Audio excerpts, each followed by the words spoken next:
Hello. This is a video that I found on one of my files. I think this is a video that I did a long time ago of a sketch cover that I did for US Avengers #1. I did a sketch cover for my character BoriGirl, and here I'm explaining what I used to do those lines. I used that Prismacolor brown ink pen, and then now I'm going to explain how I color her green eyes. I always start with yellow when I'm doing green, and then I put a little bit of green on those eyes and soften it up with a little bit of yellow again. And I think the eyes are the most important part, so I always try to pay special attention. These are all Copic markers, so the Copic marker was C3, which is cool gray #3.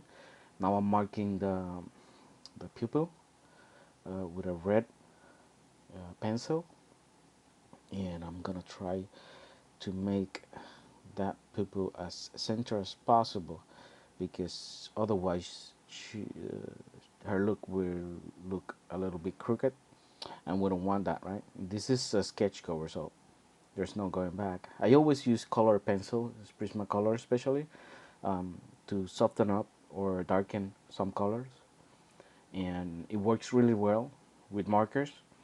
So you'll see me using it to blend any base that I use for markers. And you can see I use some green, some aqua, and some yellow on those eyes.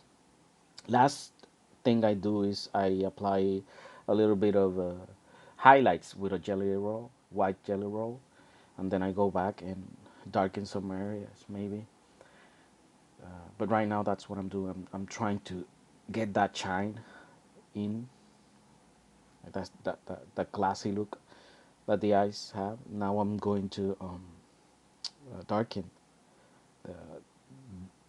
those latches so that she will look a little bit more feminine, if you could say that, and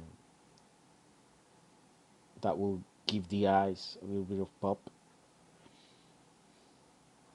That's pretty much what I'm doing right now. I've wanted to do this video for a long time, but unfortunately I didn't have the tools. But now that I can, I might just record these type of videos, drawing me just drawing, and I'm doing a voiceover over it.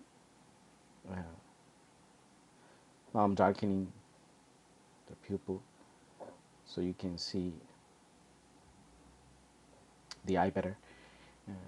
I did this sketch cover a long time ago, so my techniques are a little bit different now. And I was recording at the time, so I was trying to be as through as possible. I was explaining it, but then I saw the video and I didn't like it, how I explained it. Now I'm using purple. That's the color I use for the shadows of the skin. I always use purple because I like how natural it looks, and it's a color, so when it blends really well with the skin color. And then I soften it up a little bit with the clear Copic marker. That's the colorless blender. And but that's the color pretty much I use for any shadow that you see that I do in the skin. In when I do it in Photoshop, I always do my shadows in green, but in this case, I'm doing them with purple, and I'm using a Prismacolor brick beige that I use most of the time for skin colors because I like how it looks, and then I blend it with color pencils, so it's fine if I do it completely like that.